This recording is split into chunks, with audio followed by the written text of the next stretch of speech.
Andrew McGahan for SevereMMA, standing alongside the notorious Conor McGregor here in SBG Concord. Conor, haven't seen you since Vegas. One thing I want to ask you straight off the bat, it was shown live on 3, a lot of people, or on tape today on 3, a lot of people really loved it. But I was getting texts in the night asking, did your man take a dive? What happened with him? Now, I understand you asked Herb Dean before, is the equilibrium part where you hit him a legal shot?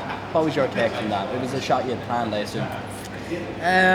No, but the referee comes in and gives you the rules breakdown.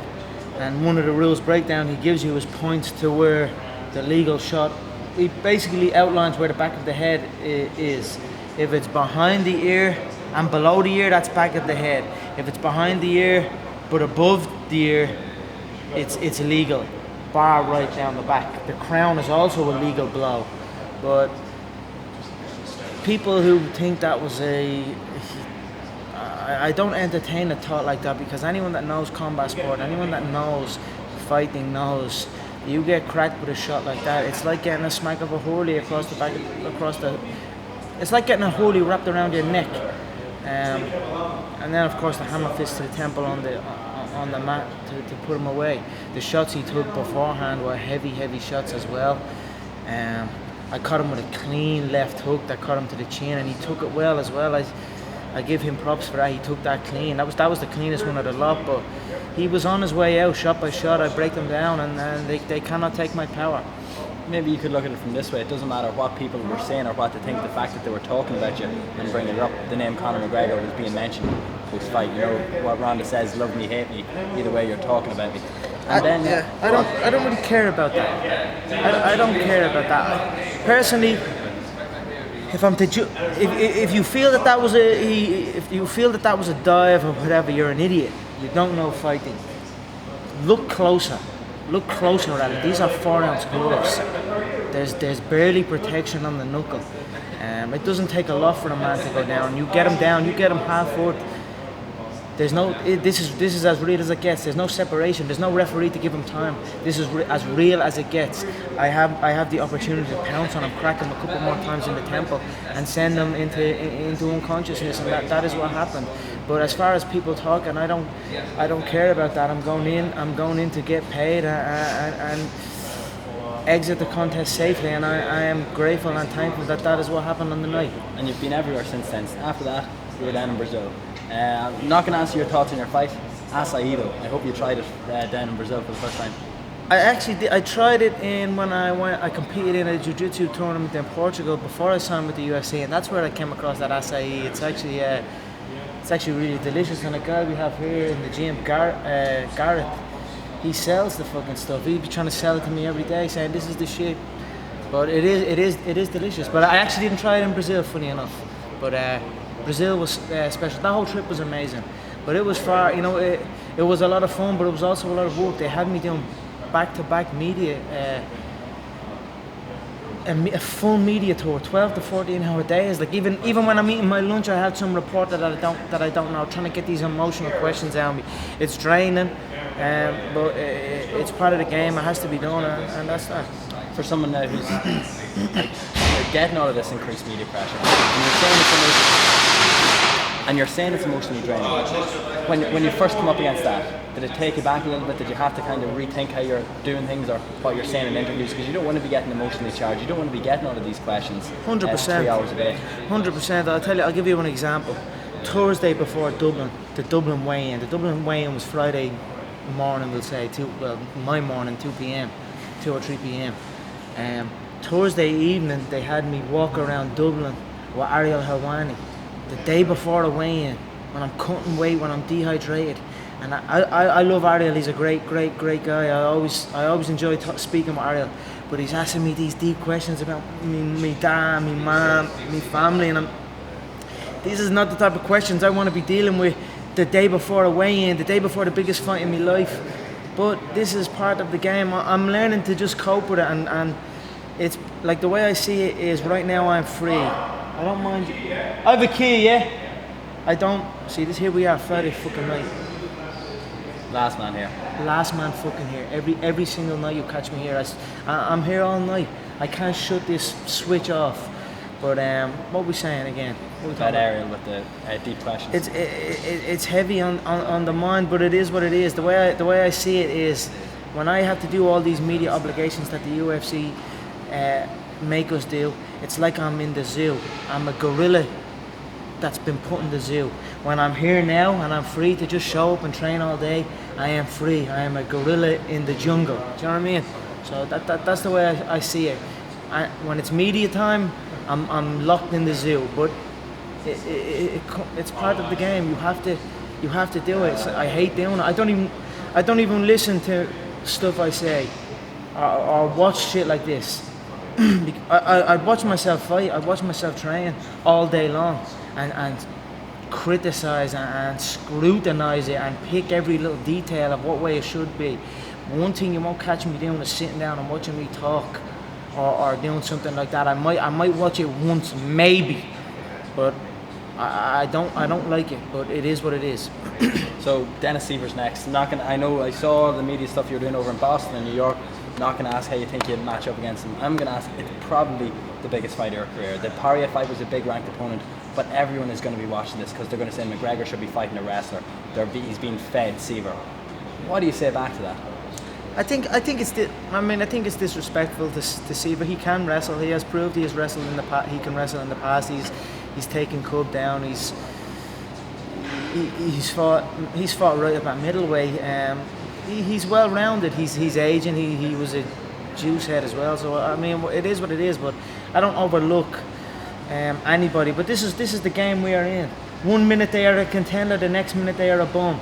Dustin Poirier was the guy. He was the man. And there's no way he's going to shut my mouth. Dustin's the top 5 guy that's going to shut my mouth.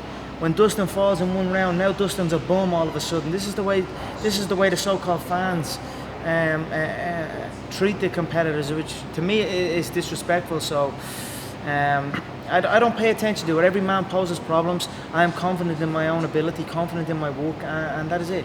2 quick things before we let you go. You know how many Irish people went to Vegas. There was 11% of the tickets sold from Ireland, not including all the Irish Americans that are over there. Boston is your second home, we could say. The first fight was outstanding. The atmosphere and support you got there as a guy who's only 1 win into his UFC career. What's it going to be like this time? In my opinion, we're going to look at maybe 3,000 Irish fans at least flying from Ireland. I believe so, and to think like for the people that are supporting me and following me across the globe doing this is post Christmas. A lot of people are struggling, this, and for them to be saving up their money and to be doing it rough over Christmas so they can specifically fly over to Boston and come support me. That I take great pride in that. You know what I mean? That spurs me on to stay here until fucking 1 o'clock, 2 o'clock in the morning. Keep looking to get better, keep improving my shots, keep go out and do these people proud. But I think Boston is going to be special because when I went over there that first time, that Irish American heritage that the American people have, they're really strong for their Irish heritage. It filled me with pride when I saw that. I swear to God, I couldn't believe it. You always hear about it, but when you're actually over there and you see these people, they know exactly where they came from. Their bloodline. They know exactly. My mother is an O'Shaughnessy from fucking Connemara, and they name another little village, and like I'm talking detailed, right detailed. For our little country to have that much pull all the way over there, that filled me with pride when I went over there. So I've no doubt the people that are coming from Ireland to Boston are going to experience that same feeling as I felt, and it's going to fill them with pride. And then we're going to talk about the contest. Then I'm going to bring that pride out even more. I'm put on the performance of a lifetime and make my claim, put it in cement. It's world title next. You can't give me. These are all top 10 opponents, and yet I am demolishing them. What else can you do but give me the shot? How many other people have to get hurt?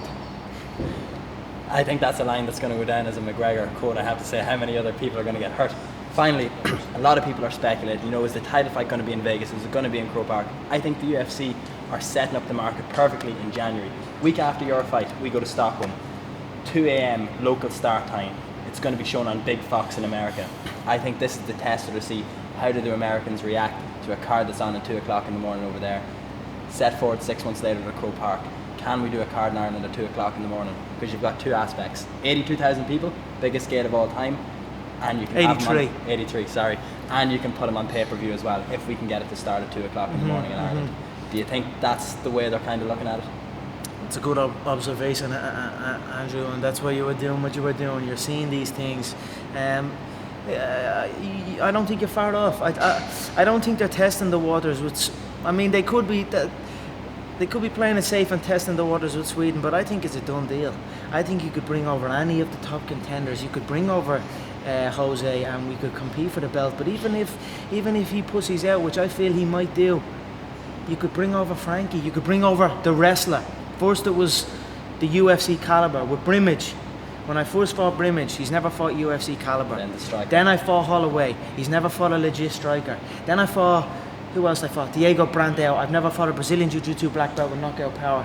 Then I fought Dustin Poirier. I've never fought a top flight opponent. Every time there's something, there's always something. Now it's the wrestler. So if it's either Jose or Frankie or Chad or one of these wrestlers in Croke Park in the stadium, I believe we could do it no problem. The country is behind me, and with the documentary releasing and with the whole story being told, this documentary is going to blow people away. This is something people have not seen before. This is in-depth footage right backstage to see exactly how this machine works, how this whole operation goes. This is the untold story we are telling here. And then it's all gonna lead up around the Boston fight, and then the stadium is there. It's there for the taking, and I plan on taking it with both hands. Finally, someone sent this to me on Twitter during the week. I believe it was Sean from Siver. One of our first video interviews, I was wearing a CM Punk t-shirt when I interviewed you. CM Punk got signed to the UFC this week. As a man who always states about how he knows how to play the game, he knows the way the business is run, do you have a problem with him coming into the UFC? And I'm sure you wouldn't mind him on the Dublin card underneath you. I don't have no problem with it. You know, if you bring something to the table, you get a seat. If you can bring something to the table, you get a seat. I feel a lot of fighters feel they get in and they get signed by the three letters, the UFC, and that gives them a certain right. But you must bring something to the table. You must bring it to the table. You must show up to compete. You must show up to fight every time. As far as the CM Punk thing, he has a different fan base. The WWE fans, and to be honest, it's weird to me to let an amateur come in and do it in the pro game. I mean, who knows what his skill level is like, but I would like to see it the way they done it with Brock. Brock had one or two fights in a smaller league, but Brock was a different animal altogether. He had Division I All-American wrestling status. He was a freestyle wrestling champion. Plus, he was a fucking monster of a man. CM Punk, I don't know. Listening to him speak, when I heard the broadcast, the announcement, I saw a man afraid, like he signed up for something he didn't want to be. You know, when like I said to the guys the other day, when the shin bone cracks the body, or the elbow cracks, or the heel cracks, it doesn't get much more realer than that. You know, so. Personally, I don't think he should be in this league just yet. But again, you bring asses to the seats, you bring eyeballs to the screen, and we will give you a shot. Conor, we appreciate the time. Have a happy Christmas. Thank you so much.